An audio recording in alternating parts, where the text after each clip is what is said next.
This is Hannibal here from the Hannibal TV on YouTube with my final clip that my friend James from the Engaging the Phenomenon podcast did with legendary reporter George Knapp and Colm Kelleher, who worked for Bigelow Aerospace, as well as the Advanced Aerospace Weapons Application Program funded by the Defense Intelligence Agency that had to do with UFOs and Robert Bigelow, the billionaire who's invested more than anyone else in the world in the study of UFOs, but he did have the contract for AAWSAP. So let's get into this interview clip from them talking about the AAWSAP program, which I'm sure a program similar to that still exists, but is probably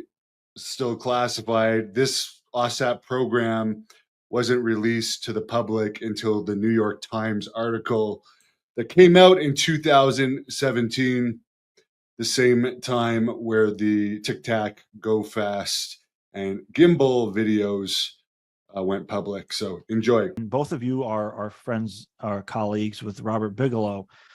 And this is something he has brought up on several occasions. I put together a little video collage of different people talking to the issue of the phenomenon in some way, shape, or form, whether it's through, these different words we can use that have baggage, which I don't want to really get into, but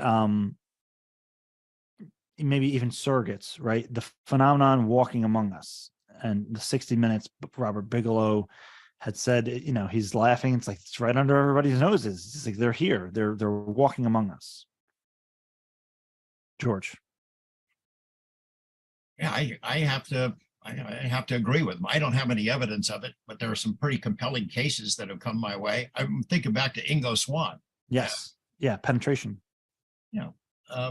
Of seeing beings that are not us walking around in grocery stores, I think was what Ingo had.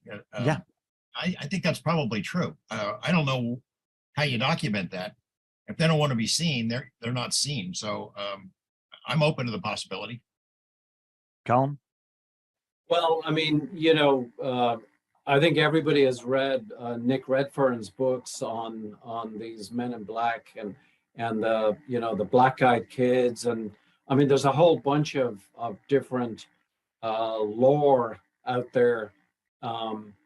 We, again, with NIDS especially, we had a lot of people coming forward and relaying these kinds of stories to us, but we never looked at it in any meaningful way. The fact that entities or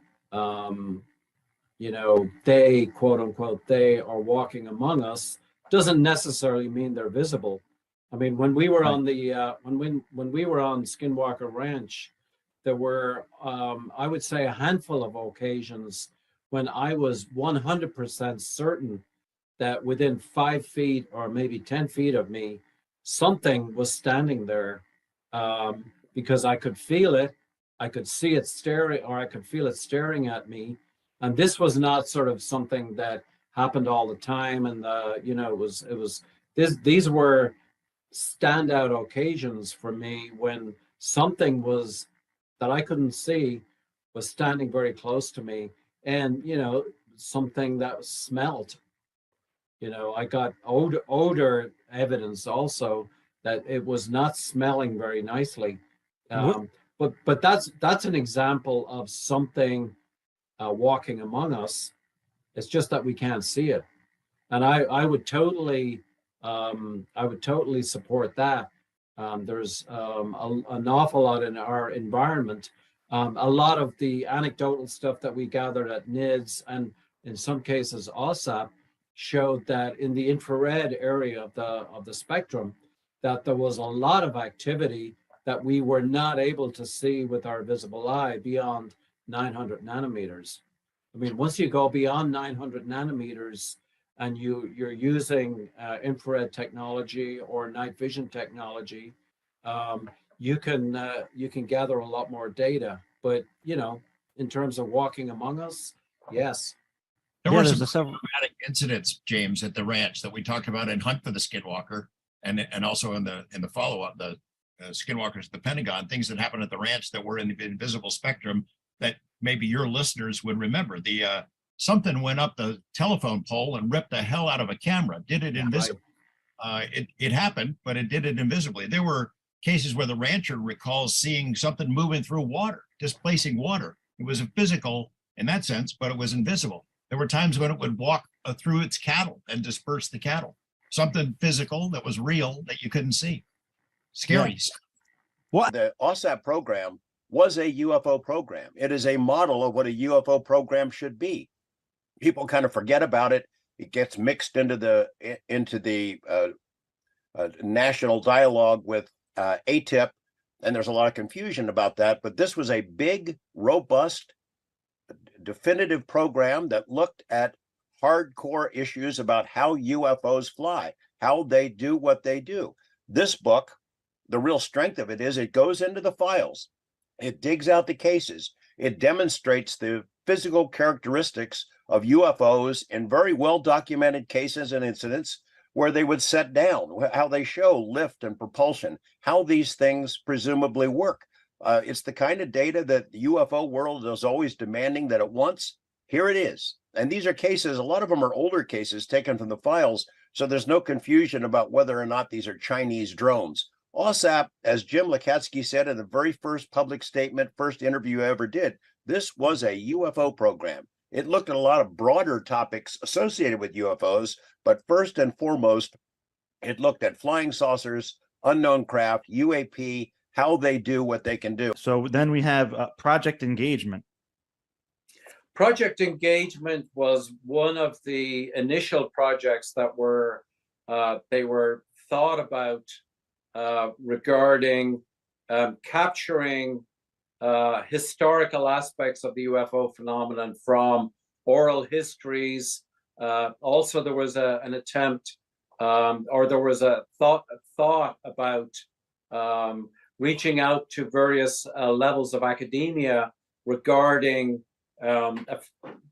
studying the UFO topic. So it was kind of like a multi-layered version of reaching out to academia and research organizations. Okay, and Project Northern Tier. Northern Tier was the set of Air Force bases that traversed the 49th parallel.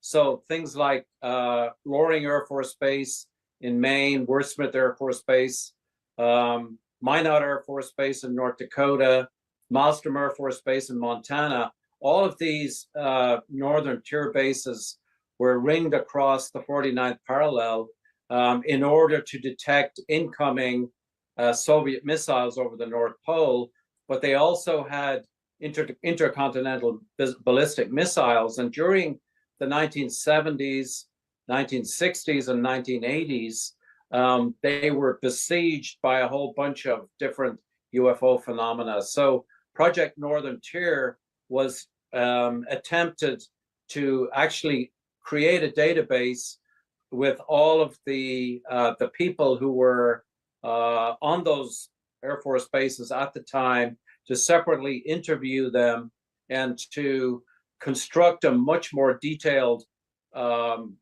viewpoint of how many UFO incursions there were onto these Air Force bases. Because bottom line, these were national security implications that were happening.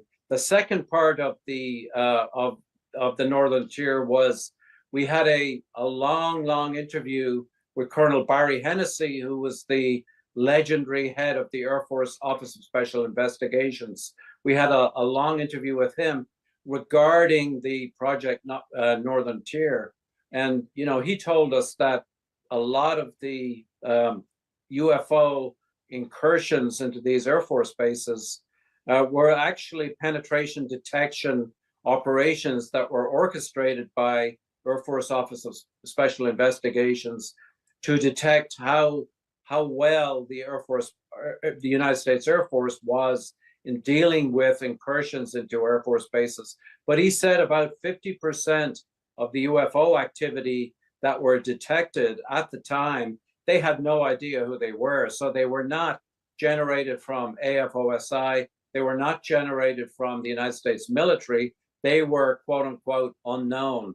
So, you know, Project Northern Tier was a sort of a full project aimed at delineating the national security implications of the UFO phenomena during the 1960s, 70s, and 80s. Just really quickly, Colm, you know, I'd like to get your word on it. Non-human biologics. How do you interpret that? Because, you know, David Grush said that we had recovered you know, vehicles of unknown I think he explained what non-human biologics were. He referenced pilots of alleged craft. Yeah. Well, because your background especially is interesting in this regard. Yeah, it is a very interesting part of this. And, you know, I think as George said, the hope is that as we go into the future, that there will be some sort of infrastructure where people who have knowledge do have the capability of coming forward, because I can tell you right now, there is no such infrastructure. There's a lot of talk in Washington, D.C., and Washington, D.C. is extremely good at talking. But in terms of action, each individual intelligence agency has its own set of rules and regulations, has its own set of the way things are done. And sort of talk about amnesty and on this kind of thing is just talk. And sort of the realities are that people's lives can be affected by this. So infrastructure is very important as we go forward. And, you know, I joined George in thinking that, you know, we hope that the All-Domain Anomaly Resolution Office will actually generate something that is tangible. But, you know, time will tell. If I were a whistleblower, James, and I had access, I had information of a very sensitive nature, still classified, would I go to the Arrow website and log in and try to share it through that? Hell no. They'd have to be out of their mind. You're putting your life on the line because you're going to trust Arrow? I wouldn't, and I don't think others do right now. They're going through that right now. There's no way in hell they're going to use that portal as a way to get access to really sensitive information about these legacy programs.